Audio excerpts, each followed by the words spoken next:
चलिए आइए, हम लोग पढ़ रहे थे भारतीय इतिहास के स्रोत। मतलब इतिहास को पढ़ने से पहले अभी हम समझे हमें इतिहास की जानकारी मिलता किस चीज़ से है। यानी हम लोग इतिहास जो पढ़ते हैं, हमारे अतीत में जो घटना घटी है उसका स्रोत हमारे पास मिला कैसे, तो उसी में हम बताए थे कुछ ग्रंथ से मिला है, जो साहित्यिक स्रोत जिसको बोलते हैं, और कुछ पुरातात्विक साक्ष्य से मिला है। जैसे साक्ष्य होता है तो उसमें बताया पुरातात्विक साक्ष्य में जैसे कुछ मूर्ति मिल गया, उसके बारे में अध्ययन करके हम सीख गए।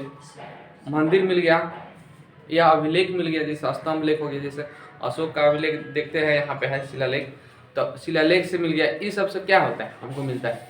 तो हम क्या हुआ था, हम लोग पढ़ लिए थे पुरातात्विक स्रोत में, क्या पढ़ लिए थे, सिक्कों का अध्ययन, सिक्का के अध्ययन, मान लो सिक्का मिल गया उसके बारे में अध्ययन किए, किस राजा का शासन काल का है, इससे हम लोग पढ़ लिए थे। तो सिक्कों का अध्ययन पढ़ लिए थे, और उसके बाद से क्या पढ़ लिए थे, मूर्तियों का अध्ययन। आइए आज स्मारकों का अध्ययन हम पढ़ते हैं। थोड़ा थोड़ा है, इसको पहले हम लोग क्या करते हैं, समझ लेते हैं। स्मारकों में मेन रूप से आता है मंदिर। क्या आता है, मंदिर। मंदिर को आप लोग देखिएगा तो मंदिर जो पुराने जमाने में बनता था तो क्या होता था, दो शैली में बनता था। कितने शैली में, दो शैली में। एक को बोलते थे नागर शैली, दूसरा को बोलते थे द्रविड़ शैली। एक को बोलते थे नागर शैली और दूसरा को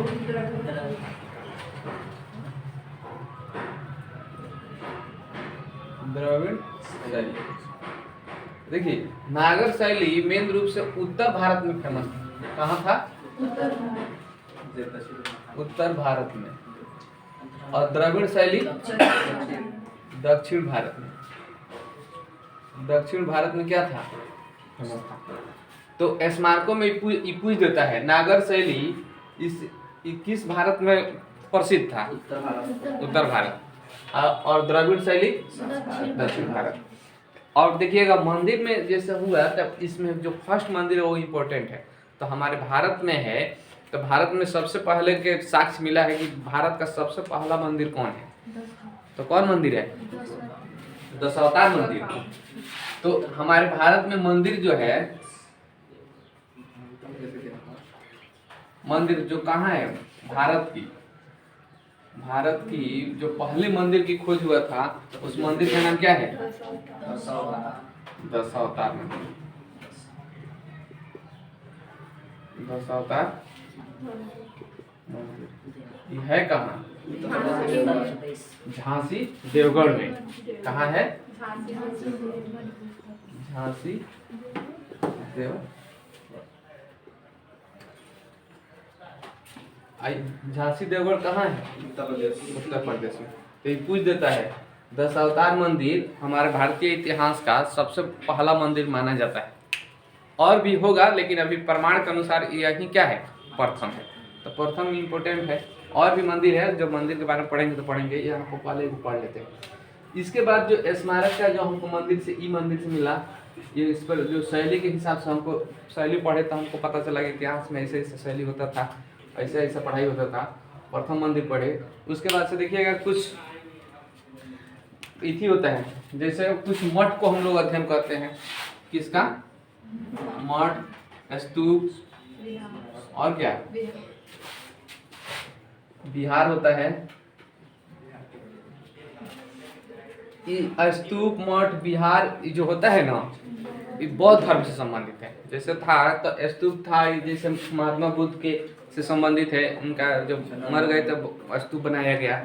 मठ ये हो गया जहाँ बौद्ध विहार लोग रहते थे। बौद्ध विहार उसे कहा जाता है जो बौद्ध धर्म से संबंधित था, बौद्ध धर्म को अपनाता था। तो जहाँ वो रहते थे लोग, वहाँ को क्या बोलते थे, मठ। उसके बाद से विहार ये हो गया कि जहाँ वो लोग वास करते थे। जैसे मान लीजिए अपना धर्म प्रचार में निकला और वहाँ जैसे बरसात के दिन आ गया तो एक जगह वो लोग क्या करते थे, बरसात के दिन में रहते थे, वहाँ निवास करते थे, वहाँ रुकते थे। और रुक के सब लोग क्या करते थे, बरसात का दिन हो चाहे कहीं 4 महीने 10 दिन रहना है तो वहाँ रहते थे। तो उसी को विहार कहा जाता था। और वो मेन रूप से हम लोग का बिहार वाला एरिया है। जब बहुत प्रचार होता था ना तो यहीं आके वो लोग रहते थे, तो उन्हीं लोगों के नाम पर क्या हुआ, हमारे राज्य का नाम बिहार पड़ गया। समझ गए। एक होता है चैत, मार्कर नहीं अच्छा चल रहा है, दूसरा मार्कर दीजिए तो, क्योंकि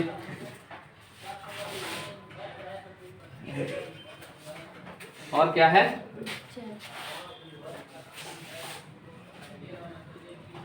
चैत मेन रूप से उन लोगों का धार्मिक स्थान होता था। जिस तरह से हम लोग देखिएगा कि एक धार्मिक होता है जिसे लोग कहता है जहाँ पूजा वूजा करता है, तो इस तरह से, तो किससे संबंधित था, बौद्ध धर्म से।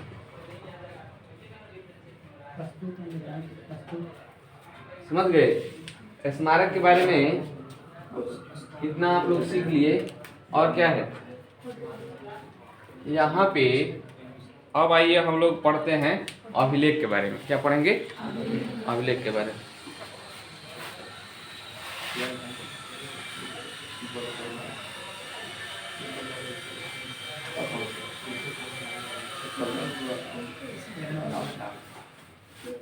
ऐसा कल हम पढ़ाए थे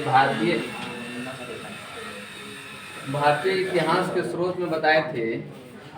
एक होता है साहित्यिक स्रोत, समझ गए, एक होता था पुरातात्विक स्रोत। पुरातात्विक में बताए थे सिक्कों के अध्ययन करके हम सीखते हैं। एक दूसरा हम बताए थे क्या, मूर्ति की अध्ययन, और बताए थे स्मारकों के अध्ययन, और एक बताए थे अभिलेखों का अध्ययन। क्या, अभिलेखों।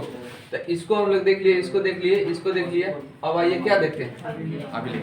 तो अभिलेख से हमको कैसे जानकारी मिलता है, तो देखिए अभिलेख बहुत अलग अलग राजा अपना अपना में क्या होता था, अलग अलग पत्थर के टाइम में क्या करता था, अपना शिलालेख या अभिलेख जो लिखवाता था उसके बारे में पहले इतना पढ़ाई लिखाई वाला नहीं था, तो पत्थर पर ही लिख देता था। क्या करता था, पत्थर पर काट के लिख देता था, उसमें राजा के बारे में वर्णन कर दिया या राज्य में क्या क्या घटना हो रही है, उन लोगों को जो लगता था लिख देता था। उसी को हम लोग क्या है, अभी देखिएगा अशोक का अभिलेख है, उससे हम लोग क्या करते हैं, इतिहास को पढ़ते हैं और सीखते हैं। समझ गए। तो अभिलेखों में बहुत सारा अभिलेख है, तो उसी को पढ़ते हैं। पहला अभिलेख कौन है,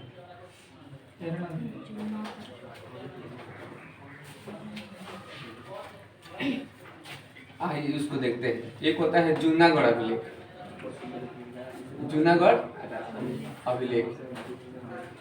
तो ये पूछता है कि जूनागढ़ अभिलेख किससे संबंधित था, रुद्रदामन से। नहीं आती है लोग क्या, रुद्रदामन से। उसके बाद एक आता है मंदसौर, मंदसौर अभिलेख। ये किससे संबंधित है, मालवा नरेश यशोवर्मन से। क्या है, तो यशोवर्मन लिख देते हैं।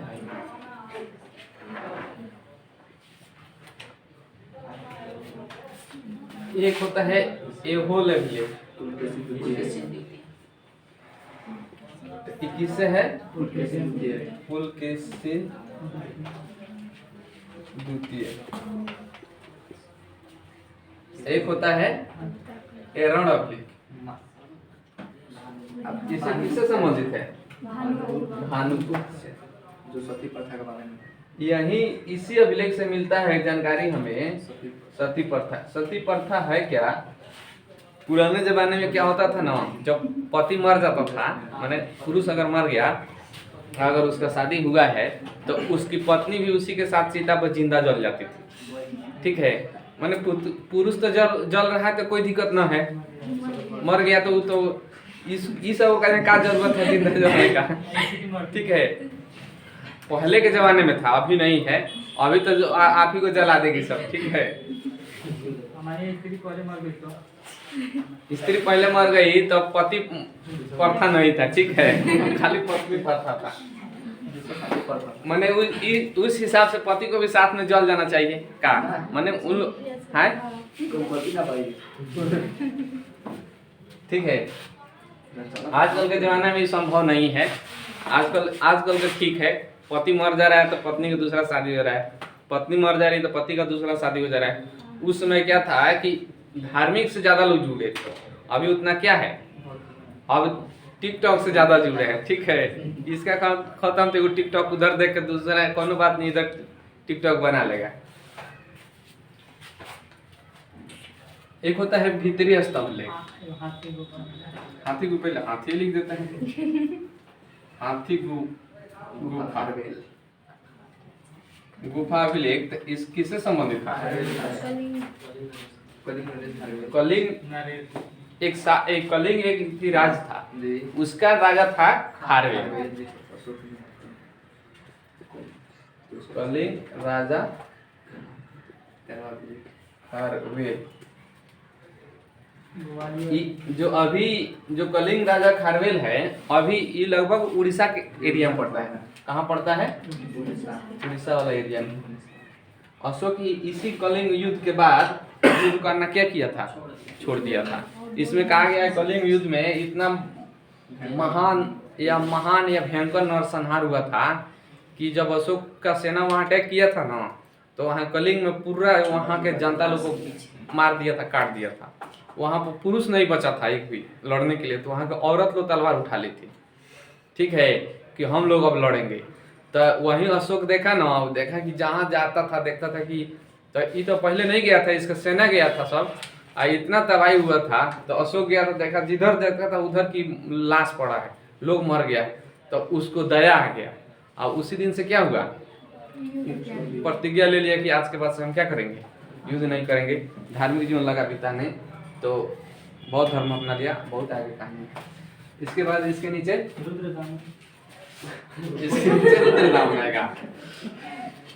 इसके नीचे भीतरी स्तंभ लेख, भीतरी स्तंभ लेख। भीतरी स्तंभ लेख कौन होता है?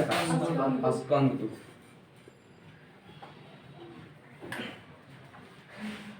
उसके बाद से प्रयाग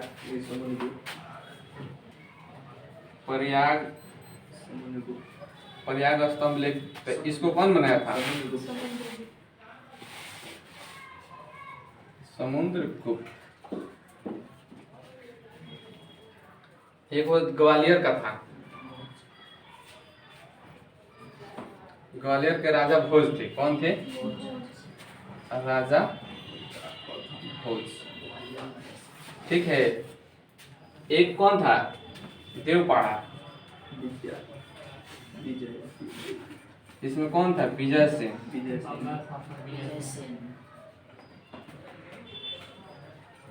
विजय सेन, ये सब याद रखिएगा, पूछता है, इतना इम्पोर्टेंट है, काफी है इतना अगर याद है तो। ये बंगाल का शासक था। ग्वालियर ये राजा भोज मध्य प्रदेश वाला था। आई प्रयाग इलाहाबाद के आसपास प्रयाग समझिए रहे हैं। ठीक है। भीतरी स्तंभ लेख स्कंद गुजरात वाला एरिया में था। ठीक है। गिरनार पर्वत इसी से रिलेटेड है। कलिंग उड़ीसा बताइए दिए थे। इहो भानुगुप्त जो सती प्रथा ये भी उड़ीसा से संबंधित था। पुलकेशिन द्वितीय, एहोल, मंदसौर, ये सब क्या है? ये हो गया। तो आपको क्या करना है, भारतीय इतिहास के बारे में आपको सिक्कों का अध्ययन बता दिए थे कि सिक्के के अध्ययन में देखिए मेन रूप से ये याद रखना है कि सर्वाधिक सोने के सिक्के कौन चलाए थे? तो गुप्त। पूछ दिया सर्वाधिक शून्य सॉरी शुद्ध है तो सर्वाधिक शुद्ध कह देगा तो कुषाण। सर्वाधिक तांबे का तो कुषाण। पूछ दिया सोने के सिक्के तो चलाए थे, लेकिन सबसे पहले कौन चलाया था? तो हिंद यूनानी। लेकिन हिंद यूनानी चलाया था इस प्राचीन भारत में। मिडिएबल भारत में पूछ देगा सबसे पहले सोना तो मोहम्मद बिन कासिम। मॉडर्न में या आधुनिक भारत में सबसे पहले कौन चलाया था? तो डचों ने चलाया था। ठीक है। कुषाण शासकों में भी सोना का सिक्का चलाया था, तो कौन चलाया था? भीमकटकीस। कल बताए थे कुषाण शासकों में भी सोने के सिक्के चलाए थे, तो कौन चलाए थे? भीमकटकीस। तो इतना याद रखना है। उसके बाद से एक बताए थे, कल छूट गया था कि सिक्के पे बीड़ा बजाते हुए चिन्ह किसका मिलता है? बीड़ा बजाते हुए किसका मिलता है? तो याद रखिएगा, बीड़ा बजाते हुए समुद्रगुप्त। तो समुद्रगुप्त का क्या होता है? मिलता है। तो बीड़ा बजाते हुए समुद्रगुप्त उसी से अब यहाँ हो गया। उसके बाद से आइए आप बताते हैं, मिटा देना।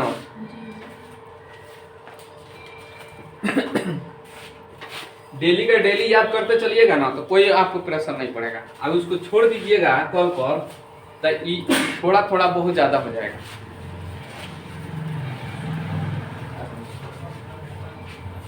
देखिए कहा गया है जंग वही जीतता है जो हर क्षण सावधान एक्टिव रहता है। क्या होता है? जंग वही जीतता है जो हर क्षण एक्टिव रहता है। तो आपको क्या करना है? हर क्षण एक्टिव रहना है, हमेशा अपने आप को एक्टिव रखना है। ये कब क्या हो जाएगा, आप सोच रहे हैं फलाना दिन से कोई वैकेंसी आएगा, उस टाइम से आप पढ़िएगा तो क्या होगा कि अच्छे से तैयारी ना होगा। अभी से ही तैयार रहिएगा तो उस टाइम आप क्या कीजिए, रिवीजन कीजिएगा, प्रैक्टिस सेट कीजिएगा, और जो उस टाइम से पढ़ेगा उससे आपका लाख गुना तैयारी अच्छा हो जाएगा। समझ गए? तो इसीलिए अभी से क्या कीजिए, डेली पढ़िए। 6 महीने का जो टारगेट बना है 6 महीना में हर हाल में खत्म हो जाएगा। आप डेली का डेली क्या करना है, याद रखना है।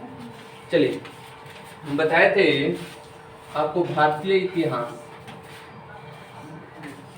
इतिहास का स्रोत, यही ना बताए थे। तो इसमें हम बताए थे एक पुरातात्विक होता है जिसको हम लोग पढ़ लिए, और एक होता है साहित्यिक।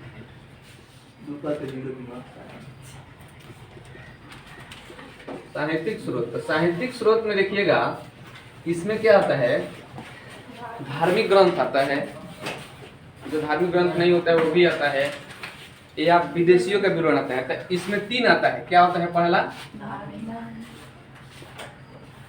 धार्मिक ग्रंथ, दूसरा क्या होता है? गैर धार्मिक ग्रंथ, और तीसरा आपको पढ़ना है विदेशियों का।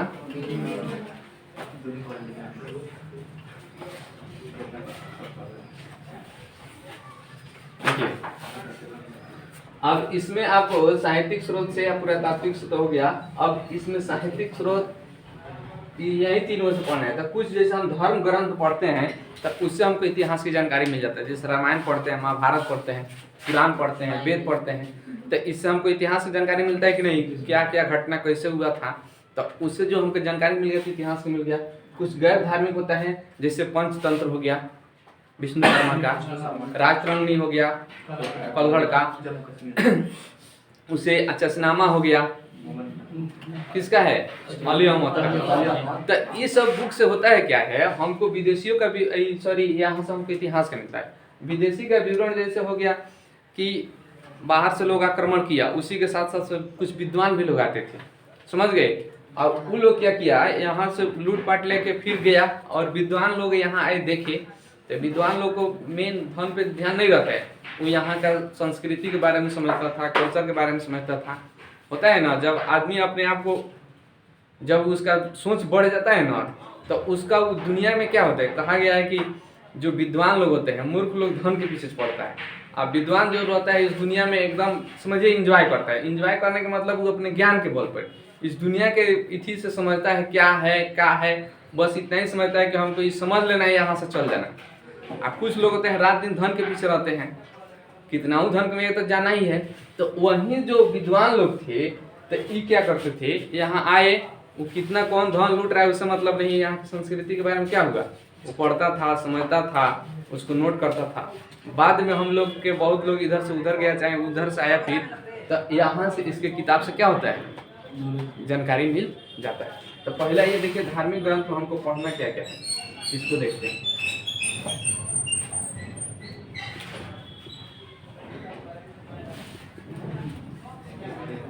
इसी को बोलते हैं रिलीजियस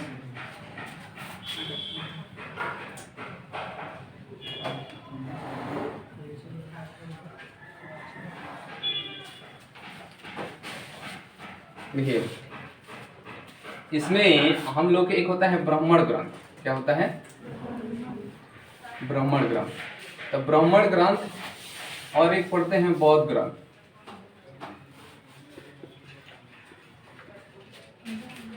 बौद्ध से संबंधित जैसे बौद्ध के बुक जो मिलता है उससे हम पढ़ते हैं। बौद्ध में जैसे बौद्ध संगीति बोला जाता है, बौद्ध संगीतिया से हमको मिलती है। और एक होता है जैन संगीति।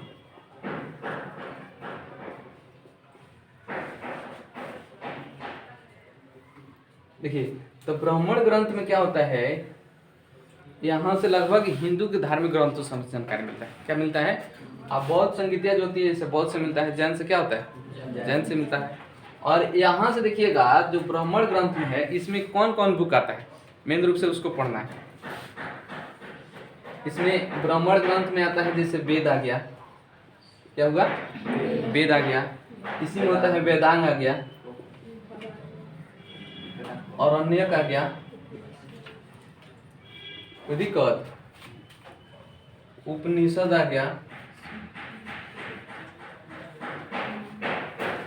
आपको पुराण आ जाएगा, धर्मशास्त्र एक आता है,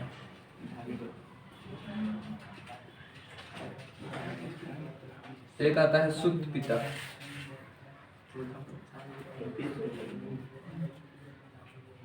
इतना और सब भी है। एक दर्शन शास्त्र आता है,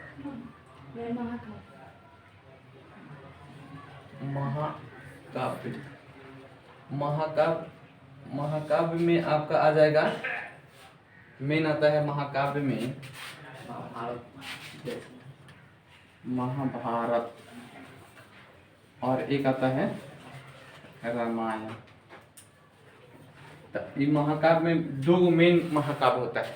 क्या होता है, इसको हम लोग पढ़ते हैं ब्राह्मण ग्रंथ में, और इसको एक एक चीज इसमें कौन क्या है, इसको जब हम लोग पढ़ेंगे वैदिक सभ्यता, जैसे इसके बाद हम लोग पढ़ेंगे पाषाण काल, प्रागैतिहासिक काल में, उसके बाद पढ़ेंगे हम लोग सिंधु घाटी सभ्यता, और सिंधु घाटी के बाद वैदिक सभ्यता आएगा। तो इसको हम लोग एक एक चीज इसमें से खोल के पढ़ेंगे। वैदिक सभ्यता में उपनिषद में क्या है, अरण्यक में क्या है, धर्मशास्त्र में क्या है, सूत्र में क्या है, महाकाव्य में क्या है, समझ गए, वेदांत में क्या है, इसको हम लोग पढ़ेंगे, समझे। अब आइए बौद्ध संगीति के बारे में देखते हैं। इस संगीति नहीं, साहित्य होगा, बौद्धिक साहित्य।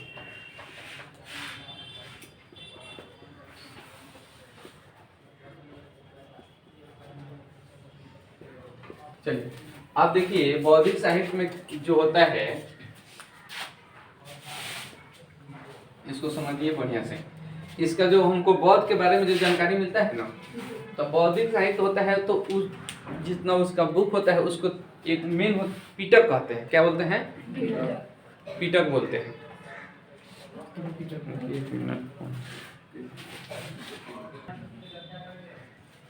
चलिए, बौद्ध धर्म में जो बौद्ध ग्रंथ होती है उसको क्या बोलते हैं, पिटक। क्या बोलते हैं, पीटने वाला पिटक नहीं, कोई कोई होता है एकदम पिटक, तो वो वाला पिटक नहीं। इसमें पिटक में भी हमको त्रिपिटक पढ़ना है। क्या पढ़ना है,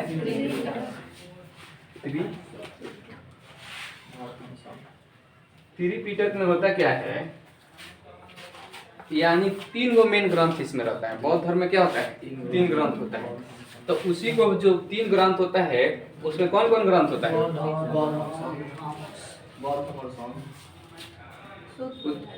बुद्ध धम्म संघ जो होता है ना, वो त्रिरत्न होता है। ठीक है, जैसे अकबर के दरबार में 9 रत्न रहते थे, शिवाजी के दरबार में रत्न रहते थे, तो उसी तरह बुद्ध का जो हो गया ना, बुद्ध धम्म संघ, तो त्रिरत्न हो गया। लेकिन बुद्ध नहीं है, यहाँ क्या है, शुद्ध पिटक, विनय पिटक, अवधम पिटक। तो इसमें क्या है, होता है एक शुद्ध पिटक, दूसरा होता है विनय पिटक, और एक होता है अभिधम पिटक। देखिए, शुद्ध पिटक में हमसे क्या जानकारी मिला है, ये पूछता है। ठीक है, पहले आपको देखिए क्वेश्चन क्या पूछेगा, पूछ देगा शुद्ध पिटक किससे संबंधित है, बौद्ध धर्म की जैन धर्म से। कंफ्यूजन यही 2 में होता है। ठीक है, तो यहाँ पर क्लियर रखिएगा, शुद्ध पिटक, विनय पिटक, अभिधम पिटक। तो शुद्ध पिटक में मेन रूप से जो पढ़ना है, बुद्ध को कैसे ज्ञान की प्राप्ति हुआ, उनको शिक्षा कैसे मिला, इसके बारे में इसी में लिखा है। मैंने कैसे उन ज्ञान की प्राप्ति हुआ, तो उनको क्या मिला हुआ था, ज्ञान। तो पूछ देगा ज्ञान की प्राप्ति हुआ था तो किसमें है, 4 ऑप्शन दे देगा, शुद्ध पिटक, विनय पिटक, अभिधम पिटक। तो किस में टिक कीजिएगा? शुद्ध पिटक में। उसमें पूछेगा विनय पिटक में क्या है, तो विनय पिटक में बुद्ध धर्म से संबंधित जितना नियम है, जो ऐसे ऐसे नियम, हर चीज़ का एक नियम होता है ना, बिना नियम का तो कुछ चलेगा नहीं, तो उसी इस विनय पिटक में किसमें है, तो जितना नियम से संबंधित है बौद्ध धर्म से संबंधित, तो विनय पिटक में मिलता है। इसमें क्या है? दर्शन है। क्या है? तो बौद्ध धर्म से इतना आपको क्या करना है, याद रखना। एक और होता है बुद्ध धर्म से संबंधित, दो गो बुक और नाम सुने होइएगा, जातक और कथावस्तु। तो आपको हो जाएगा जातक। तो जातक से आपको पूर्व जन्म की कहानी मिलता है। क्या होता है? पूर्व जन्म किसका? बुद्ध का। देखिए पूर्व जन्म होता है क्या है, बौद्ध धर्म में ये माना जाता है कि इंसान का पूर्व जन्म का भी कर्म का फल मिलता है, माने पीछे कभी जन्म था। बहुत लोग नहीं मानते हैं, बहुत लोग कहते हैं ऐसे ही हम लोग जन्म लिए मर जाएंगे, फिर क्या होंगे नहीं पता है। लेकिन बुद्ध धर्म के अनुसार मानता है कि पहले जो हम कर्म किए तो उसका अगले जन्म में भी कर्म का फल मिलेगा। तो ऐसा अब रियली में है कि नहीं है, बुद्ध जानेंगे। ऐसा हो भी सकता है, नहीं रहता तो कोई गरीब के घर जन्म लेता है, और कोई सीधे सोनिया गांधी के घर राहुल गांधी जन्म ले लिया। ऐसा हो सकता है कि अभी वो कुछ कर रहा है लेकिन पिछला जन्म बहुत अच्छा कर्म किया हो। लालू यादव के बेटे के देखिएगा, अभी ऐसे ही घूम रहा है, तो अभी ऐसा कर रहा है, घूम रहा है। आप अभी तो कोनो लायक नहीं है सब, लेकिन देखिएगा अभी पापा जी के नाम पर इतना लायक हो गया इंडिया में का, मैंने बिहार में नंबर 1 है लोग। तो ये हो सकता है कि पिछला जन्म में अच्छा कर्म किया हो, इस जन्म में ना, तो हम ही नहीं जन्म ले लिए रहते का, तो हम लोग आज उतना अच्छा नहीं किए होंगे। चलिए, तो ये क्या है? पूर्व जन्म। उसमें क्या है, एक होता है कथा वस्तु। कथा वस्तु में क्या है? जीवन चरित्र। उनका जीवन चरित्र कैसा था, इसमें उनके बारे में क्या है? जीवन चरित्र। तो ये पूछता है, ये मेन रूप से दो याद रखिएगा, जातक और कथा वस्तु। तो कथा वस्तु में महात्मा बुद्ध के जीवन चरित्र पूछ देगा, जीवन चरित्र किसमें है? इतना समझिए, किसी के जीवन चरित्र आप बता रहे हैं, वर्णन कर रहे हैं, तो इसके बारे में कथा कह रहे हैं, समझ गए? तो जीवन चरित्र। आप पूर्व जन्म यानी जातक, तो ये तो बहुत, ये तो सब लगभग सबको याद होगा, ये बहुत पूछता है, कोई दिक्कत? तो इससे हम लोग क्या होता है, इससे इतिहास का हमको जानकारी मिल जाता है। हम जातक पढ़ते हैं तो महात्मा बुद्ध के बारे में, उसके पूर्व जन्म की कहानी क्या थे वो उसमें लिखा गया, रियली में थे कि झूठ में थे ये तो हम लोग नहीं पता है, लेकिन इनके अनुसार पूर्व जन्म में क्या थे तो इसमें वर्णन है। कथा वस्तु में उनका जीवन चरित्र कैसा था, वहाँ पर क्या है, कैसे काम क्या किए, क्या बने, क्या हुए, यही है।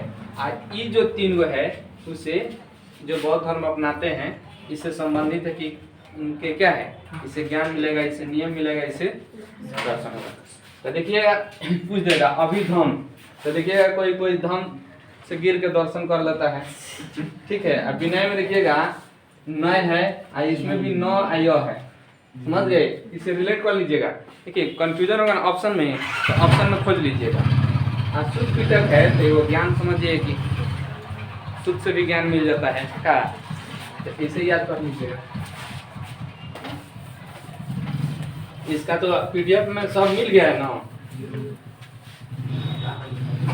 हाँ देखिए, अब एक है जैन धर्म में, उतना ज्यादा नहीं पढ़ना है।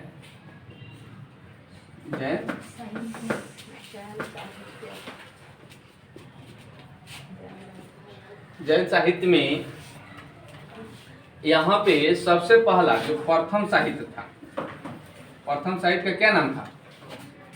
इसका जो फर्स्ट साहित्य था, फर्स्ट साहित्य, उसका नाम था पूर्व। क्या था?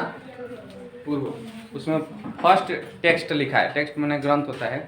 तो इस पूछ देगा जैन साहित्य का सबसे पहला ग्रंथ कौन था? पूर्व। तो इससे इतिहास का भी बहुत सारा जानकारी मिलता है, समझ गए? किससे मिलता है? पूर्व से है, इतिहास का जानकारी मिलता है। और बहुत साहित्य में 2 और बुक का नाम है, कौन कौन? कल्प सूत्र। एक होता है भगवती सूत्र। भगवती सूत्र में इसके क्या है, जीवन कृत्य है। क्या है?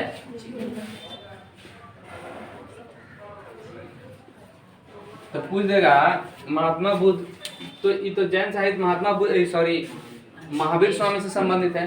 तो पूछ देगा महावीर स्वामी का जीवन कृत्य किस ग्रंथ में है या किस बुक में है? तो किस में है? भगवती सूत्र में। एक पूछ देता है कल्प सूत्र। कल्प सूत्र में क्या मिलता है? प्रारंभिक उसके जीवन के बारे में जो जानकारी मिलता है। क्या मिलता है? प्रारंभिक जीवन के बारे में जो जानकारी मिलता है ना, तो ये पूछ देता है कल्प सूत्र। पूछ देगा प्रारंभिक जानकारी किसमें मिलता है? तो कल्प सूत्र। देखिए प्रारंभिक मतलब एकदम शुरू और शुरू में हम लोग कौन पढ़ते हैं? तो कल्प सूत्र याद रखिएगा, माने शुरू में। प्रारंभिक एकदम शुरू हम लोग शुरू कैसे पढ़ते हैं, माने कंफ्यूजन इसमें हुआ तो दो ग्रंथ याद रखिएगा। भगवती क्या है? क्लियर? इतना हम लोग क्या किए, साहित्यिक स्रोत के बारे में हम लोग पढ़ लिए। 21 का यहाँ जो था कि जैन के धार्मिक ग्रंथ के में धार्मिक ग्रंथ के बारे में, जैन के, बौद्ध के और ब्राह्मण ग्रंथ के बारे में। अब बच गया गैर धार्मिक और इसके बाद से विदेशियों का विवरण। तो इसको हम लोग कल सीखेंगे। अब उसके बाद सीधे हम लोग जाएंगे किस में? प्रागैतिहासिक काल में। प्रागैतिहासिक काल में जो पाषाण काल के बारे में हम लोग पढ़ेंगे। तो पाषाण काल को 3 भाग में, पूरा पाषाण काल, मध्य पाषाण काल, नव पाषाण काल, उसको एक दिन हम लोग खत्म कर लेंगे। उसके बाद सीधे आएंगे सिंधु घाटी सभ्यता और उसके बाद वैदिक सभ्यता। वैदिक सभ्यता के बाद फिर बौद्ध धर्म, जैन धर्म, फिर मौर्य वंश, फिर गुप्त वंश। इस तरह से हम लोग क्या करेंगे? संगम वंश। उसके बाद से धीरे धीरे हम लोग को क्या होगा? एंशियंट हिस्ट्री खत्म, मेडिएवल स्टार्ट करेंगे। मेडिएवल के बाद फिर मॉडर्न। उसके बाद से आप लोगों का हिस्ट्री क्या हो गया? खत्म। तो समझ में आ रहा है अच्छा से?